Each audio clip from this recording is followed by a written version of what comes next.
this is the beginning of a battle that we are going to win. When I hear this beautiful rendition of the Star-Spangled Banner, the only thought that comes to my mind is, if this is the land of the free, the U.S. military disciplinary barracks at Leavenworth should not be the home of the brave. And something has gone wrong, terribly wrong, in a country where we're worried about whether or not Johnny Taliban gets the right to pray with Muslims in a prison, and we have imprisoned the very men who protect this country.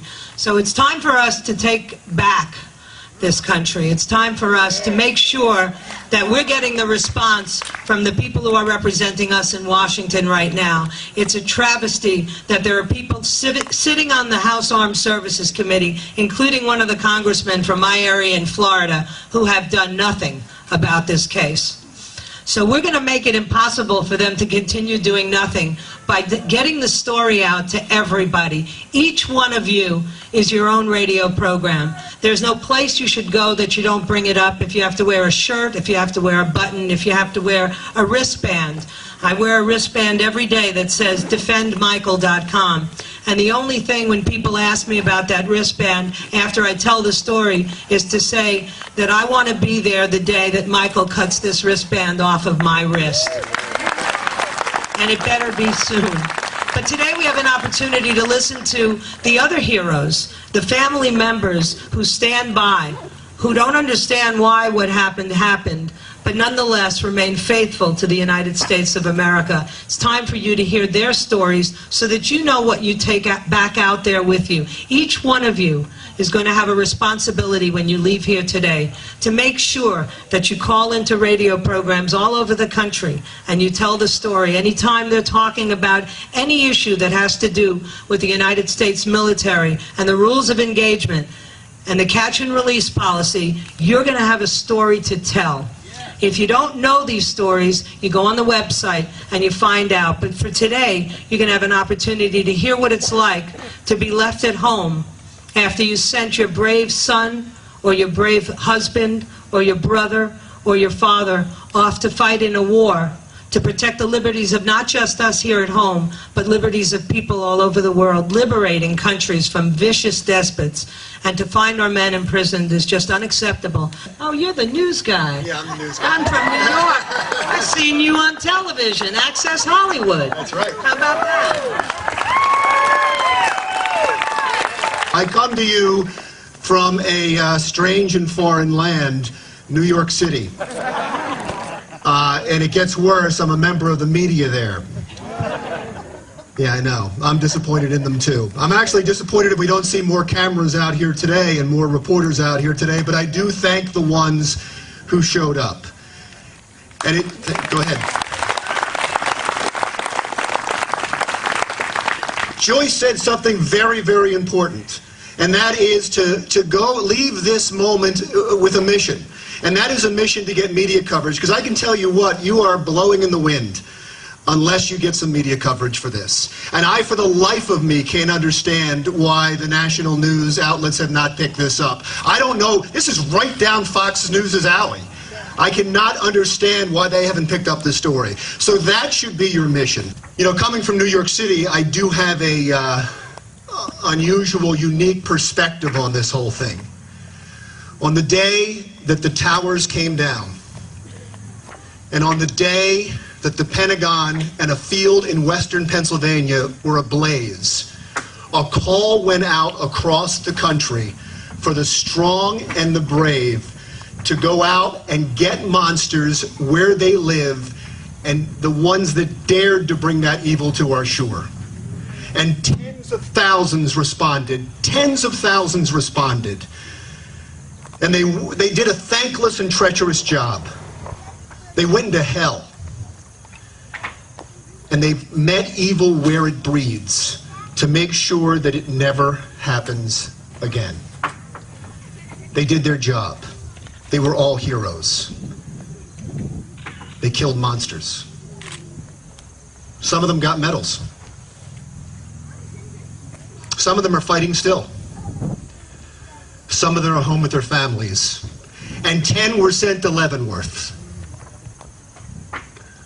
for murder. Murder? In war? Charging people with murder in war is like giving out speeding tickets at a NASCAR race.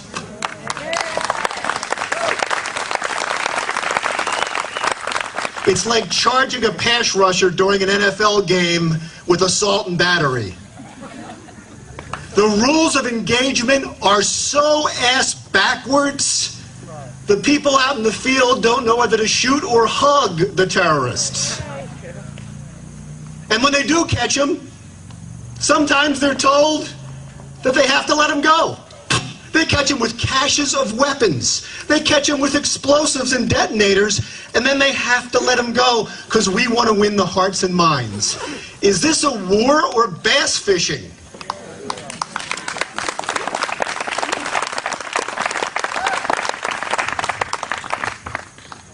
And believe me, the enemy doesn't work by the same rules of engagement. They behead terrorists on the internet. They behead Americans, I should say, on the internet. They beat them and burn them in the streets and hang them from bridges.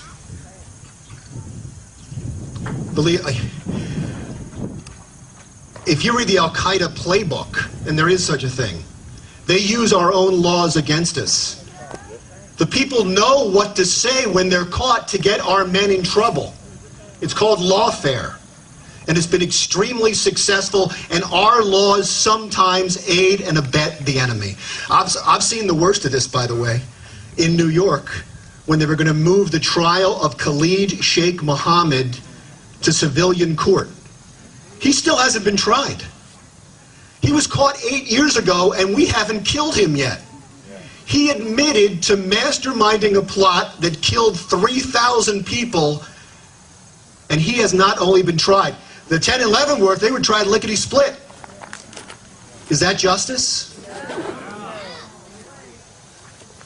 Al-Megrahi, he was convicted of killing 270 people, of blowing up a plane over Lockerbie, Scotland, 190 of them American. He was let go for compassionate reasons.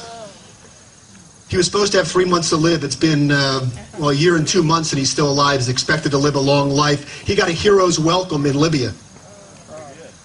And now we found out that BP had a deal to get Libyan offshore oil rights. Is that justice? Nobody stood trial for that. Al-Megrahi is free. Khalid Sheikh Mohammed still hasn't stood trial. And you have 10 brave men in Leavenworth who killed people like Khalid Sheikh Mohammed and Al-Megrahi, who have lost their freedom. Is that justice? No. Hell no. I thank you all for being here today.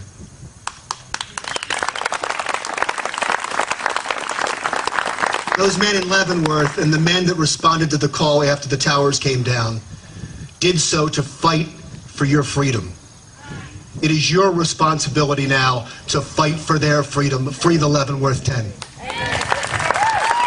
Right now, we're going to meet one of the heroes behind the heroes, the wife and family of Evan Vela. He volunteered for the Army in 2004, completed airborne, expert infantry, and ranger training. He's an American patriot. He's a hero. He dedicated himself to his Army career, and he walked into harm's way for the defense of the United States. He told his father that he would gladly complete his contract with the Army once we win his appeal. These are the kind of men who we've locked up. He is truly a man of great honor and character. He's also a dedicated husband and father, and he has 2 children who miss their daddy. Without anything further, Alyssa Carnahan Vela, the wife.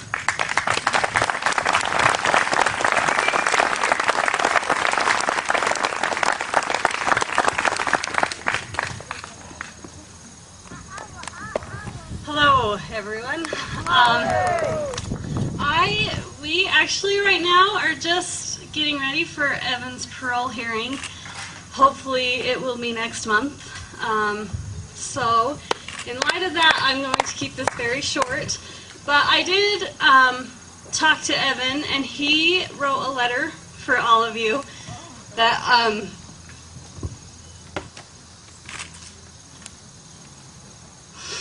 that I'm maybe going to read if I can make it through.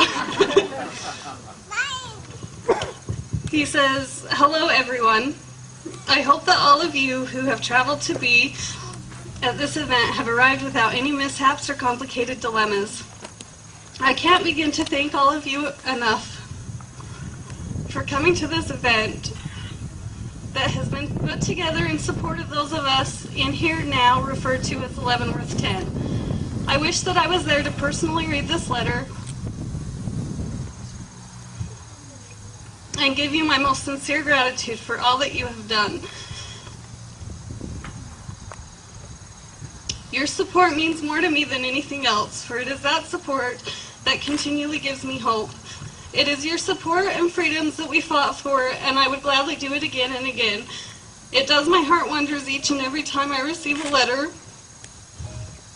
or card from someone around the country who is simply telling me to keep my spirits up, that better times are just beyond the horizon. Without all of you, none of this would have been worth anything. It all would have been for an empty cause. So for everything you give us, both me and my wife and children, I thank you. Those words, thank you, will never be enough to express the gratitude that I truly feel for all you've done for us. But I hope that you may be able to understand what I'm trying to express. Words have never been my strong suit, for I was simply a grunt, and hopefully my wife didn't butcher this letter too much because of my spelling and because my spelling is horrible. Once again, I thank you and wish you the best. May your travels home be safe and joyous. Take care. Sincerely, Evan Vela.